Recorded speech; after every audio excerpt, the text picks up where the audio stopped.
ఓం శ్రీ మాత్రే నమః. పంచామృతం ప్రేక్షకులందరికీ హృదయపూర్వక స్వాగతం. జూన్ 2, 2026న జరిగిన ఒక అత్యంత ముఖ్యమైన గురుగ్రహ గోచారం గురించి ఈరోజు చెప్పబోతున్నాను. యాక్చువల్గా ఈ గోచారం అంటే చెప్పడం లేట్ అయింది. రిజల్ట్ అనేది జూన్ 2నే జరిగింది. కాకపోతే కొంత బిజీ షెడ్యూల్ వల్ల కుదరలేదు. దానికోసం అందరికీ క్షమాపణలు. అయితే ఈ గోచారం చాలా ప్రత్యేకమైనది కాబట్టి ఒక వీడియోలో పూర్తి చేయడం సాధ్యం కాదు. అందువల్ల గురుడు కర్కాటక రాశిలో ప్రవేశించిన తర్వాత కలిగే ఫలితాలు అనేక భాగాలుగా నేను మీతో చెప్తాను. అంటే ఇది ఒక పార్ట్ అనేది నేను చెప్తున్నాను. ఫేజ్ 1, 2, 3 అనేవి ఉంటాయి ఇందులో. సో కొంచెం మనం డీపర్ లెవెల్లో చూస్తాం కాబట్టి ఫలితాలు అనేవి డీపర్ లెవెల్ అనాలిసిస్ అనేది చేసి నేను చెప్పడం జరుగుతూ ఉంటుంది, పైన కాకుండా. సో మీకు తెలిసినట్లుగా నేను ఏ గోచారం గురించి మాట్లాడినా సాధారణంగా అందరూ చెప్పే విషయాలకి కొంచెం భిన్నంగా లోతైన విశ్లేషణ అందిస్తుంటాను. ఈసారి కూడా అదేవిధంగా కొన్ని ప్రత్యేక అంశాలు కూడా చర్చించబోతున్నాను. మొదటిగా గురుడు కర్కాటకంలో సంచరిస్తూ పునర్వసు, పుష్యమి, ఆశ్లేష నక్షత్రాలలో ప్రయాణించడం వల్ల కలిగే ప్రభావాలు వివరిస్తాను. అలాగే నవాంశలో స్థాయిలో కూడా ఈ గోచారం ఎలా పనిచేస్తుంది అనేది కూడా నేను చూస్తాను. తర్వాత భాగాల్లో వేద, విపరీత వేద, తారాచక్రం వంటి ముఖ్యమైన గోచార సూత్రాలు కూడా పరిశీలిస్తాను. ఎందుకంటే కేవలం గురుడు ఉచ్చస్థితిలో అంటే ఎగ్జాల్టేషన్లో ఉన్నాడు కాబట్టి అందరికీ అద్భుత ఫలితాలు వచ్చేస్తాయని చెప్పడం పూర్తిగా సత్యం కాదు. ఇతర గ్రహాల స్థితులు కూడా గోచార ఫలితాలు ప్రభావితం చేస్తాయి కాబట్టి సాధారణంగా ఉట్టి ఫలితాలు మాత్రమే తెలుసుకోవాలని అనుకునేవారైతే, అంటే ఈ యొక్క మార్పులు ఇవన్నీ కూడా జాతకరీత్యా వచ్చే పదాలు అర్థం కాని వారు తమ రాశి ఫలితాలు ఒక్కటి చూసుకోండి ఇందులోంచి. కానీ జ్యోతిష్యాన్ని కూడా లోతుగా తెలుసుకోవాలనుకునేవారు ఈ గోచారం వెనుక ఉన్న అసలు తత్వాన్ని కూడా అర్థం చేసుకోవడం చాలా అవసరం. దానికోసమే ఇవన్నీ చెప్తూ ఉన్నాను. ఇప్పుడు గురుడు కర్కాటకంలో ఉండటం అంటే ఏంటో చూద్దాం. గురుడు ప్రతి 12 సంవత్సరాలకు ఒకసారి కర్కాటకంలోకి వస్తున్నారు. కర్కాటక రాశిలో గురుడు ఉచ్చస్థితిని పొందుతూ ఉంటారు. మిథునంలో జ్ఞానం అనేది ప్రశ్నించడం, విశ్లేషించడం, పోల్చడం వంటి మానసిక స్థాయిలో పనిచేస్తే కర్కాటక రాశిలో అదే జ్ఞానం హృదయానికి చేరుతుంది. ఇక్కడ జ్ఞానం అనేది కేవలం సమాచారం మాత్రమే కాదు, అది ఒక మార్గదర్శకత్వంగా మనకి రక్షణగా, సంరక్షణగా మారుతుంది. కర్కాటకం అంటే తల్లిని సూచించే రాశి. పోషణ, భద్రత, కుటుంబం, భావోద్వేగాలు, మాతృత్వం, స్వదేశం, అనుబంధం ఇటువంటి వాటికి ఎక్కువగా ఇది ప్రతీకగా ఉంటూ ఉంటుంది. అందుకే ఈ సమయంలో ఇతరులను బాగా చూసుకునే వాళ్ళు, సేవాభావం కలిగిన వాళ్ళు, కుటుంబ బాధ్యతలు తీసుకునేవారు ప్రత్యేక ఆశీర్వాదాలు పొందుతారు. గురుడు దేవతల గురువు, జీవితంలో సరైన దారిని చూపించే గ్రహం. మనం సందిగ్ధంలో అంటే సమస్యల్లో కానీ ఒక సందిగ్ధంలో ఉన్నప్పుడు ఒక మంచి గురువు, పెద్దవాళ్ళు లేదా మార్గదర్శకులు అవసరమైనట్లుగా జాతకంలో గురుడు కూడా మనకు దిశని చూపిస్తారు. మొదటి గురువు తల్లి, తర్వాత తండ్రి, ఉపాధ్యాయులు, జీవితంలో ఎదురయ్యే మార్గదర్శకులు, వీరందరి ఆశీర్వాదాలు కూడా గురుగ్రహం ద్వారానే సూచించబడతాయి. గురుడు మనకు కేవలం ధనం మాత్రమే ఇవ్వరు. ధర్మం, నైతిక విలువలు, జ్ఞానం, ఆశ, విశ్వాసం, సరైన నిర్ణయ శక్తిని కూడా ఇస్తూ ఉంటారు. జీవితంలో ఏదైనా లోటు ఉంది అన్నప్పుడు, సరైన అవకాశాలు దొరకనప్పుడు లేదా మనలో నమ్మకం తగ్గినప్పుడు గురుడు ఆ లోటును పూర్తి చేయడానికి సహాయపడతారు. కర్కాటక రాశిలో అంటే క్యాన్సర్ సైన్లో ఉన్న గురుడు దేవాలయ ప్రాంగణంలో దూరంగా నిలబడి ఉపన్యాసం చెప్పే ఒక పూజారి లాంటి వారు కాదు. ఇంట్లో ఉన్న పెద్దవాళ్ళు నిశ్శబ్దంగా మనల్ని ఆశీర్వదిస్తున్నట్లుగా ఒక గురువులాగా, ఒక మార్గదర్శకులుగా పనిచేస్తారు. అయితే గుర్తుంచుకోవాల్సిన విషయం ఏంటంటే గురుడు విస్తరణకు కారకుడు. మన మంచి విషయాలను కూడా మనకి పెంచుతూ ఉంటారు. సమస్యలను కూడా పెద్దవి చేయగలడు. అలాగే పంటలు అంటే పెరగడానికి మనం చూస్తే వర్షం ఎంత అవసరమో కలుపు మొక్కలు పెరగడానికి కూడా అదే వర్షం ఉపయోగపడుతూ ఉంటుంది. అందువల్ల ఈ గోచారం ద్వారా మీ జీవితంలో ఏం పెరుగుతుంది అది మీరు ఇప్పటి వరకు నిర్మించుకున్న పునాదులపై ఆధారపడి ఉంటుంది. ఈ సమయంలో గురువు, మెంటర్స్, పెద్దవాళ్ళు, ఆధ్యాత్మిక మార్గదర్శకుల నుంచి సహాయం లభిస్తూ ఉంటుంది. విదేశీ ప్రయాణాలు, ఉన్నత విద్య, ఆధ్యాత్మిక పురోగతి, కుటుంబ సౌఖ్యం, పిల్లల విషయంలో శుభ ఫలితాలు కనిపిస్తాయి ఓవరాల్గా. ఇప్పుడు నక్షత్రాల వారీగా చూసుకున్నట్లయితే జూన్ 18 వరకు గురుడు పునర్వసు నక్షత్రంలో సంచరిస్తున్నారు. పునర్వసు అంటే తిరిగి పునరుద్ధరణ, పునర్నిర్మాణం, కోల్పోయిన దాన్ని తిరిగి పొందడం. జూన్ 18 నుండి ఆగస్టు 19 వరకు కూడా పుష్యమిలో సంచరిస్తారు. పుష్యమి అత్యంత శుభప్రదమైన ఒక పోషణను సూచించేటటువంటి నక్షత్రం. ఈ సమయంలో విద్య, ఆధ్యాత్మికత, కుటుంబ అభివృద్ధి, స్థిరత్వం పెరుగుతాయి. ఆగస్టు 19 నుంచి అక్టోబర్ 31 వరకు ఆశ్లేష నక్షత్రంలో సంచరిస్తారు. ఆశ్లేష ఒక చెడు నక్షత్రం అయితే కాదు, కానీ ఇది లోతైన మానసిక కర్మ సంబంధం అయినటువంటి అంతర్గత పరివర్తనను తీసుకువస్తూ ఉంటుంది. భావోద్వేగాల లోతులను అర్థం చేసుకునే ఒక అవకాశాన్ని కూడా ఇస్తుంది. ఈ గోచారం మొత్తం మీద చూస్తే ఇది కేవలం అదృష్టాన్ని మాత్రమే ఇవ్వదు, మనలోని పరిపక్వతను పెంచుతుంది. కుటుంబం, ప్రేమ, సంరక్షణ, ధర్మం, జ్ఞానం, ఆధ్యాత్మికత వైపు మనల్ని నడిపిస్తూ ఉంటుంది.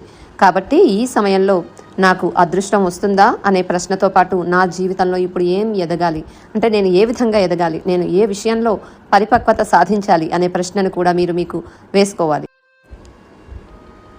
సో మనకి ఏంటంటే మొత్తం సుమారు 5 నెలల వ్యవధిలో గురుడు దాదాపు 26 డిగ్రీలు ప్రయాణిస్తూ ఉన్నారు. అంటే మనకి 2026 జూన్ 2న కర్కాటకంలోకి ప్రవేశించిన గురుడు 2026 అక్టోబర్ 31న సింహంలోకి ప్రవేశిస్తారు. అంటే June, July, August, September, October మొత్తం 5 నెలలు కూడా ప్రయాణిస్తున్నారు గురుడు 26 డిగ్రీలు. సాధారణ పరిస్థితుల్లో అయితే ఈ దూరాన్ని ప్రయాణించడానికి మరింత ఎక్కువ సమయమే పడుతుంది. కానీ ఈసారి కేవలం 5 నెలల్లోనే ఆ ప్రయాణం పూర్తవుతుంది. అంటే గురుగ్రహం తన సాధారణ వేగం కంటే దాదాపు 2 కంటే ఎక్కువ వేగంతో కదులుతున్నారు ఈ టైంలో. ఈ వేగాన్ని ఒక రకంగా ప్యానిక్ మోడ్ అని చెప్పుకోవచ్చు. ఒక ప్రశ్న అనేది మనకి వస్తూ ఉంటుంది ఈ టైంలో. ఉచ్చ స్థితిలో గురుడు ఉంటున్నారు కదా, అదే సమయంలో ప్యానిక్ మోడ్లో ఉంటే దాని ఫలితాలు ఎలా ఉంటాయి అనేది ఇది చాలా జాగ్రత్తగా అర్థం చేసుకోవాల్సిన విషయం. ఈ కాలంలో చాలామంది తొందరపాటు పెట్టుబడులు పెట్టడం, సరైన ఆలోచన లేకుండా నిర్ణయాలు తీసుకోవడం, హఠాత్తుగా కొత్త పనులు ప్రారంభించడం, భవిష్యత్ పరిణామాలు అంచనా వేయకుండా ముందుకు దూకడం వంటి పరిస్థితులు అయితే కనిపిస్తున్నాయి. అంటే ఇది మంచి అవకాశాల కాలమే అయినప్పటికీ కూడా అదే సమయంలో ఆత్రుతతో నిర్ణయాలు తీసుకునే ప్రమాదం కూడా ఉంది. అందుకే గురుడు ఉచ్చస్థితిలో ఉన్నారని మాత్రమే చూసి అతిగా ఉత్సాహపడకూడదు. ఈ గోచారంలో అత్యంత ముఖ్యమైన విషయం ఏంటంటే 2027 ఏప్రిల్ 13న గురుడు తిరిగి డైరెక్ట్ మోషన్లోకి వచ్చిన తర్వాతే పరిస్థితులు క్రమంగా స్థిరపడతాయి. అంతవరకు ఈ గోచారం మనకు అనేక పాఠాలు కూడా నేర్పించే అవకాశం ఉంది. అందువల్ల గురుడు ఎగ్జాల్టేషన్లో అంటే ఉచ్చస్థితిలో ఉన్నారు కాబట్టి అన్నీ అద్భుతంగా అయిపోతాయని అని కాకుండా ఉచ్చస్థితిలో ఉన్న గురువు వేగవంతమైన ఆత్రతతో కూడిన పరిస్థితులను కూడా సృష్టిస్తారు అనే విషయం కూడా గుర్తుంచుకోండి. ఓకే, అందుకే ఈ కాలంలో అనవసరమైన తొందరపాటు నిర్ణయాలకైతే దూరంగా ఉండండి. ఇప్పుడు గురుగ్రహం తర్వాత ప్రయాణాన్ని పరిశీలిద్దాం. 2026 అక్టోబర్ 31 వరకు గురుడు కర్కాటకంలో ఉండి తర్వాత సింహంలోకి వస్తున్నారు. ఆ తర్వాత సింహంలో మనకి ముందుకు సాగుతూ వెనుకకు సంచరిస్తున్న కేతువు దగ్గర అవుతూ ఉంటారు. అంటే ఇక్కడ ఏంటి, 2026 నవంబర్ 12వ తేదీన సింహంలో 1 డిగ్రీ చేంజ్ ఉన్న ప్రాంతంలో గురుడు మరియు కేతువు ఈ 2 గ్రహాలు కూడా కలుస్తాయి. అంటే సంయోగం ఏర్పడుతుంది 2026 నవంబర్ 12న. అంటే 2026 అక్టోబర్ 31 సింహ ప్రవేశం, నవంబర్ 12 గురుకేతు సంయోగం ఉంది మనకి. సో ఈ 2 తేదీల మధ్యలో కేవలం 12-13 రోజులు ఉంటాయి. ఇది అత్యంత ముఖ్యమైన యోగం ఈ టైంలో. అంతేకాకుండా ఆ సమయంలో తులారాశిలో బుధుడు వక్రంలో ఉన్నారు, కన్యలో శుక్రుడు వక్రంలో ఉన్నారు. ఆకాశంలో ఒక విశేషమైన గ్రహస్థితి కూడా ఏర్పడుతుంది. ఈ అరుదైన గ్రహ సంయోగాల ప్రభావం వల్ల అంటే ఇది ఇంకా కొంచెం డీపర్ లెవెల్లోనే చెప్పాల్సి ఉంటుంది.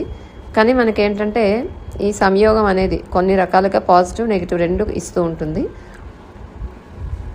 సో మొత్తంగా చూసినట్లయితే మనకి పూర్తిగా స్థిరత్వాన్ని ఇచ్చే టైం అయితే కాదు. రాహుకేతు అక్షం గురుగ్రహాన్ని ప్రభావితం చేస్తుంది. అందువల్ల నిర్ణయాలు, ఆలోచనలు, ప్రణాళికలు చాలా వేగంగా జరుగుతాయి.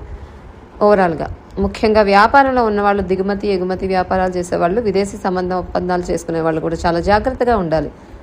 ఏదైనా కొత్తగా వ్యాపారాల్లోకి వెళ్లే ముందు డాక్యుమెంటేషన్ పూర్తిగా చూసుకోండి, ఒప్పందాలు జాగ్రత్తగా చదవండి, లీగల్ పేపర్ వర్క్ చూసుకోండి, తొందరపడి సంతకాలు చేయకండి. ఈ టైంలో అందరికీ ఒక ముఖ్యమైన సూచన ఏంటంటే వాదనలు, అనవసరమైన వివాదాలకు దూరంగా ఉండాలి. గురుడు అత్యంత వేగంగా సంచరిస్తున్నారు కాబట్టి ప్రజల్లో ఒక రకమైన ఆత్రతే ఉంటుంది. సో ప్రతి ఒక్కరు జీవితంలో ఏదో ఒక లక్ష్యాన్ని చేరుకోవాలని కోరుకుంటారు. కానీ ఆ లక్ష్యాన్ని చేరుకునే క్రమంలో అతిగా తొందరపడితే ఫలితాలు రావు, మీకు ఇంకా నెగిటివ్ వచ్చే అవకాశం ఉంటుంది. దురదృష్టవశాత్తు చాలామంది అసహనాన్ని తమకు అత్యంత దగ్గరగా ఉన్న వారిపైన చూపిస్తూ ఉంటారు. అది లేకుండా చూసుకోండి. సో మీ శక్తిని పని మీద, కెరీర్ మీద, అభివృద్ధి మీద, భవిష్యత్ ప్రణాళికల మీద చూపించడం మంచిది. సింహరాశి వారి గురించి చూద్దాం. సింహరాశి వారికి గురు గోచారం కర్కాటక రాశిలో అక్టోబర్ 31 వరకు, అంటే 2 జూన్ నుంచి మొదలై అక్టోబర్ 31 వరకు మీకు కర్కాటకంలోనే ఉంటున్నారు గురుడు. అంటే మీకు 12వ ఇంట్లో గోచారం అనేది జరుగుతుంది ఇప్పుడు సింహరాశి వాళ్ళకి. సాధారణంగా వేద గోచార సూత్రాల ప్రకారం 12వ ఇంట్లో గురు గోచారం అత్యంత శుభప్రదంగా ఉండదు.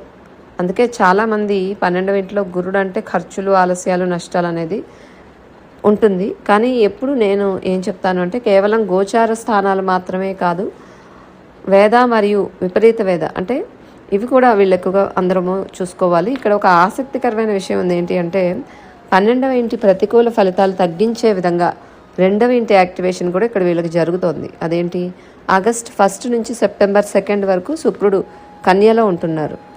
అంటే September 7th to September 26th వరకు బుధుడు కూడా కన్యలో వస్తున్నారు.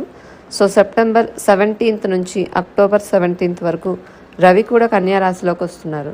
సో ఇవి ఈ గ్రహస్థితులు విపరీత వేద ప్రభావాన్ని సృష్టించి 12వ ఇంటికి అంటే 12వ ఇంటి ద్వారా వచ్చే కొన్ని ప్రతికూలతలు, అంటే వీళ్ళకేంటి గురుడు 12లోకి వస్తున్నారు, వ్యయస్థానం యాక్టివేట్ ఎక్కువగా అవుతుంది కాబట్టి దాన్ని ఆ నెగిటివ్ రిజల్ట్ని తగ్గించే విధంగా ఈ గ్రహాలు అవకాశాలు ఇస్తున్నాయి ఈ టైమింగ్స్లో. నేను ఏదైతే మీకు టైం పీరియడ్స్ చెప్పానో ఆ టైం పీరియడ్స్లో. అందువల్ల ఈ గోచారం పూర్తిగా ప్రతికూలం కాదు. కొన్ని పనులు నెమ్మదిగా జరిగే అవకాశం అయితే ఉంది. అదృష్టం వెంటనే సహకరించడం లేదు అని అనిపిస్తూ ఉంటుంది. కొన్ని విషయాలు ముందుకు కదలకుండా నిలిచిపోయినట్లుగా ఉంటాయి. కానీ అదే సమయంలో ఈ గోచారం మీకు మంచి ఆధ్యాత్మిక ఎదుగుదలను కూడా అందిస్తూ ఉంటుంది.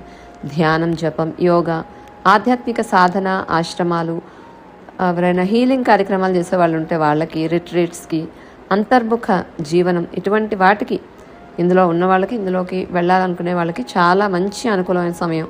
మీ జీవితంలో అనవసరమైన భారాలు తగ్గించుకోవడానికి, వృధా ఖర్చులు నియంత్రించుకోవడానికి, భావోద్వేగ గాయాలను నయం చేసుకోవడానికి చాలా మంచి కాలం. ప్రత్యేకంగా విదేశాలకు వెళ్ళాలనుకునే వారికి లేదా ఇప్పటికీ విదేశాల్లో ఉన్న వాళ్ళకి గోచారం ఉపశమనం అయితే కలిగిస్తుంది.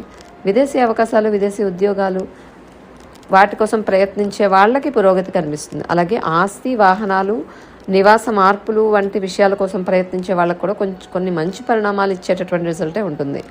మీకు చాలా కాలంగా నిలిచిపోయిన పనులు అకస్మాత్తుగా ముందుకు కదలడం కూడా జరుగుతుంది. న్యాయపరమైన వ్యవహారాలు, సెటిల్మెంట్స్, పాత వివాదాల పరిష్కారం వంటి విషయాల్లో కూడా కొంత ఉపశమనం లభిస్తుంది. ముఖ్యంగా మీరు ఊహించని విధంగా కొన్ని అవకాశాలు మీకు వస్తాయి.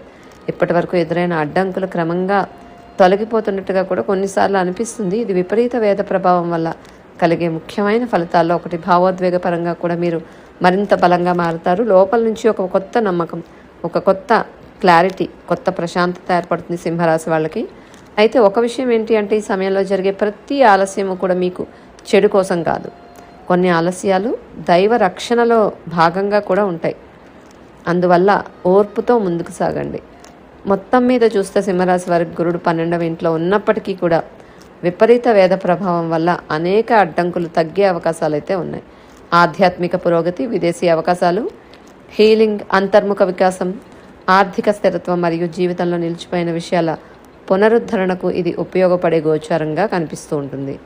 సో ఈ సింహరాశి వారికి మొత్తం మీద 12వ ఇంట్లో ఇచ్చే గురుడు కొన్ని నెగిటివ్ రిజల్ట్స్ కూడా ఇస్తున్నారు కాబట్టి వాటిని దృష్టిలో పెట్టుకొని గురుగ్రహ గోచారానికి గురువు యొక్క రెమెడీస్, గురు ధ్యాన మంత్రాలు, నవగ్రహ ధ్యాన మంత్రాలు గురుడికి చేసుకోవడము, లక్ష్మీవారం పూట అంటే థర్స్డే టైంలో గురువారం రోజు శనగలు దానం ఇవ్వడం, శనగలతో చేసిన ప్రసాదాన్ని టెంపుల్స్ దగ్గర పంచిపెట్టడము భక్తులకు, ఇది మంచి విషయం. ఇది ఒక పరిహారంగా పనిచేస్తూ ఉంటుంది.